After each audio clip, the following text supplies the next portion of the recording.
Welcome to Globonarch, and today I want to talk about one of the more prodigious minds of the 20th and early 21st century, Ted Kaczynski, the Unabomber from the early 90s, I guess. And the reason I say he's a prodigious mind is because he was a genius. And before he became a recluse, supposedly, and a mail bomber, he was actually a child math prodigy. He went to Harvard starting at age 16, graduated at 20. He studied mathematics and psychology there. He went on to get his PhD in mathematics from the University of Michigan thereafter and worked at some of the more prestigious universities in the US. So he was a certifiable genius, and his manifesto that he wrote, which I'm working on a video about right now, is extremely cogent and prophetic almost. So it's worth a read, and it's definitely worth making a video about. But I just wanted to highlight that not only was this guy a genius, but he also apparently was a likely MK Ultra victim or subject. And there's mainstream articles about that. So there's a Washington Post one too, but I'm not going to pay them. So we'll go to the Daily Mail because there's nothing wrong with a tabloid here and there. The making of the Unabomber, how Ted Kaczynski was radicalized as a 16-year-old prodigy math student at Harvard when he was used as a human guinea pig for the CIA's sinister MK Ultra program. And I do like how the Daily Mail gives you these little bullet points up front to tell you why it matters. Probably doesn't help them with getting people to stay on their page, but I appreciate it. In the wake of Unabomber Ted Kaczynski's suicide on June 10th, a little-known aspect of his life has emerged from his time as at Harvard University. It suggests he was used as a guinea pig in the CIA's atrocious brainwashing program known as MKUltra. Years later, Ted Kaczynski was later diagnosed with paranoid schizophrenia after he went on a 17-year-long bombing rampage that claimed the lives of 3 people and injured 23. So he was pretty discriminating, I guess, for what that's worth. And then, real quick before I dive into this, if you enjoy this content, please share, subscribe, and follow me on my social media links that I have below. Uh, okay, let's just jump into this article. Just a few blocks east of Harvard sits an unassuming 3-story Victorian apartment house that, to the casual observer, is nothing of note. But in 1958, number 8 Prescott Street's most notorious tenant moved into a gloomy room dormitory on the first floor. His name was Theodore Ted Kaczynski, a brilliant but timid 16-year-old math prodigy that would later become infamously known by his nom de guerre, the Unabomber. Now, in the wake of his Kaczynski's suicide on June 10th, which is 2023, I guess, at the age of 81, a sinister little known aspect of his life has emerged from his time as an undergraduate at Harvard University that suggests his involvement in the CIA's atrocious brainwashing program known as MKUltra. Led by a maniacal psychologist named Dr. Henry Murray, should look that guy up. Kaczynski was one of 22 co-eds subjected to, in Murray's own words, vehement, sweeping, and personally abusive mock interrogations between 1958 and 1962.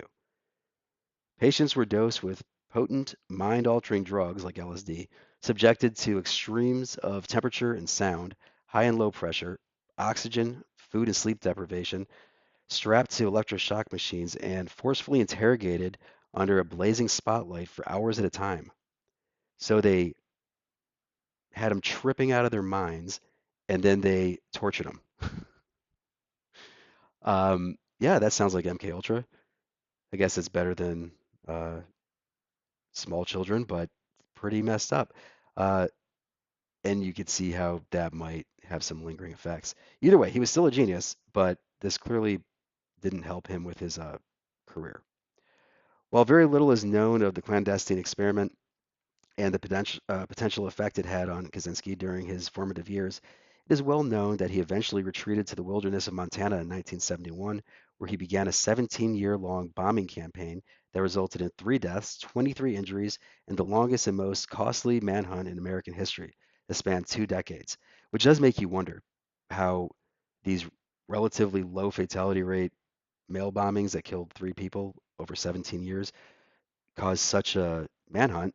But I guess the MK Ultra assassin Gone rogue might be a reason for it.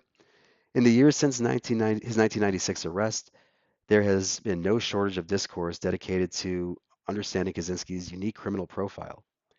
Could an esteemed institution known for nurturing some of the greatest minds also unwittingly have served as a breeding ground for dark experimentations? Probably not unwittingly, but it could have definitely been a breeding ground for that. I mean, it's Harvard.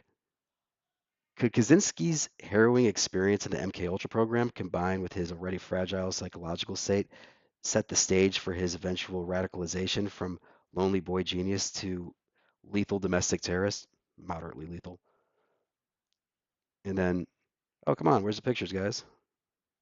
Oh no, this isn't a visual thing, anyways. Kaczynski was a shy but brilliant Wunderkind from Chicago when he entered Harvard University on scholarship at the tender age of 16.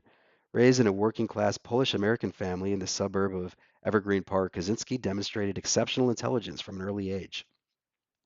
Kaczynski said his childhood was an unhappy one, in part because his parents pushed him hard academically, which contributed to his intense anger towards his family later in life. Didn't he get turned in by his brother, too? He had outpaced his peers by skipping the 6th and 11th grade back home, where scholastic achievement also meant social exile. By the time I left high school, I was definitely regarded as a freak by a large segment of the student body, he later admitted to Sally Johnson, a forensic psychiatrist with the U.S. Bureau of Prisons. Did they just like leak this about him? Is there not like patient doctor confidentiality there? Thus filled with intellectual ambition, the academic whiz kid entered the hallowed halls of America's most prestigious university in hopes that his uncanny genius would finally a challenging match and nurturing home. I guess find. That's their error, not mine. Far from it. Harvard became an incubator for Kaczynski's virulent pathology and anti-tech ethos, which further isolated him from his peers. It began with his placement in special housing at number 8 Prescott Street, which was designed to offer its youngest students a nurturing, intimate environment. Yeah, that sounds pretty suspect. Indeed, it siloed the socially awkward boys from their fellow classmates who were living a more conventional college experience in dormitories. Social adjustment proved difficult for Kaczynski. Within a year, Kaczynski, still an impressionably young teenager, had been recruited by the CIA as a human guinea pig to study mind control under intense interrogation techniques, or whatever, psychotropic drugs, hypnosis, and psychological coercion in the top secret government program known as MK Ultra. I like how this just drops like he was arrested in 1996 and then this comes out in 2023 after he dies. Whoops. Cold War tensions between the blah blah blah. The rationale for MK Ultra. I don't want to read more than I have to here. They did perverse experiments on citizens and children. Yep. Of the most horrific experiments they did were those done on children diagnosed with schizophrenia that were given LSD every day for 6 weeks. Others were fed cereal laced with uranium and radioactive calcium. I don't know. I guess I've never really read the exact things they did, but that's pretty fucked up. Doctors were paid enormous stipends to administer drugs to their unwitting patients on the behest of the CIA. Under that dark umbrella, a myriad gruesome sub-projects were launched across the country at institutions such as Massachusetts General Hospital, Mount Sinai Hospital, a bunch of these places, whatever. At one point, the agency attempted to buy the world's entire supply of LSD, which they called the truth drug. One such collaborator was a preeminent Harvard psychologist, David Murray, who aimed at, or Dr. Murray, who aimed at understanding a human subject's breaking point under immense interrogation. Kaczynski told biographer Alston Chase that he felt pressured into participating. Yeah, I'm sure that's what they do in these programs. Like that's why they had that specialized house, so that they can take advantage of young, immature, scared minds. Unwitting participants were asked if they wanted to take part in the study, where they would be paid hourly for their time, but the nature of the experiment was withheld as the intent was to catch them by surprise. Unbeknownst to the participants, they faced grueling mock interrogations by a well-prepared adversary, not the peer debate they were led to believe.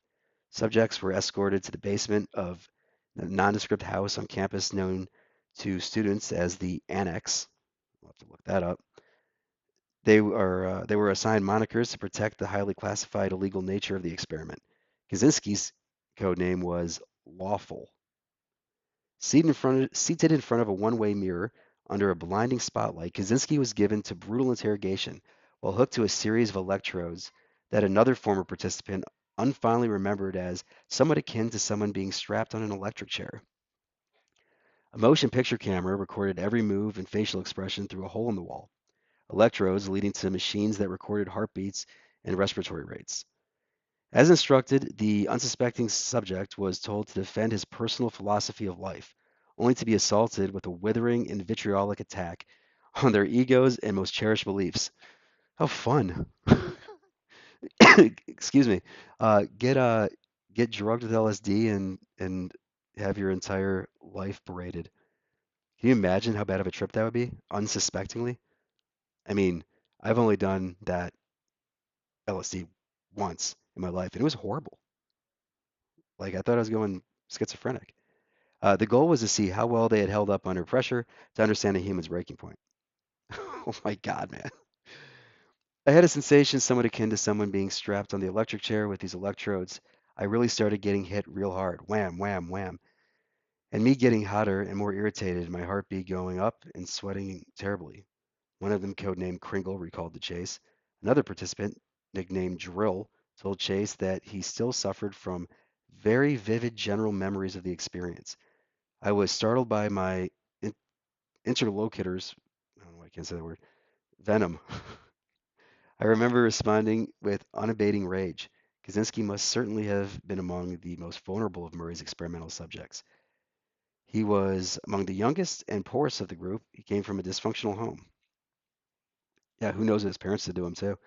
Kaczynski was certainly one of the more vulnerable test subjects in the Harvard experiment, blah, blah, blah, blah, blah. So gradually became immersed in his experiments. Uh, Harvard classification remember him as a lonely, thin boy with poor personal hygiene and a room that smelled of spoiled milk, rotten food, and foot powder. Interesting. Forensic psychiatrist Sally Johnson, who evaluated Kaczynski, noted his growing health concerns. He started experiencing dreadful nightmares or night terrors and harbored fantasies of retaliating against a society he perceived as malevolent, which he believed was fixated on enforcing conformity through psychological manipulation. Okay, so I guess that's when we get to the crux of it, right? Way down in here. So his manifesto is extremely coherent and almost bulletproof. And you can watch that video soon. But or you can go read it. It's available for free. But his reasoning for this is also kind of understandable, right? Because if you were subject to MK Ultra, knowing how fucked up that program is, you could see why he might have taken the path he did and spent a lot of time formulating the ideas that he put forth in his manifesto.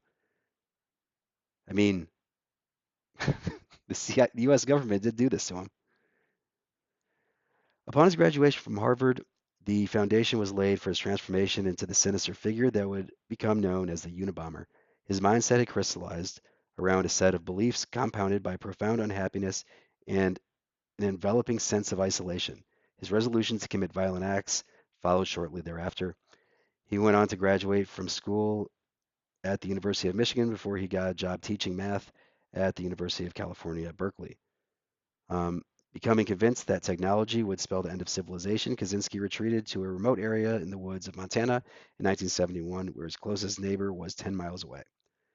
So, you know, the rest of that's kind of like public knowledge or whatever. But uh, but he saw the CIA trying to manipulate and control society through psychological warfare techniques. They did it to him.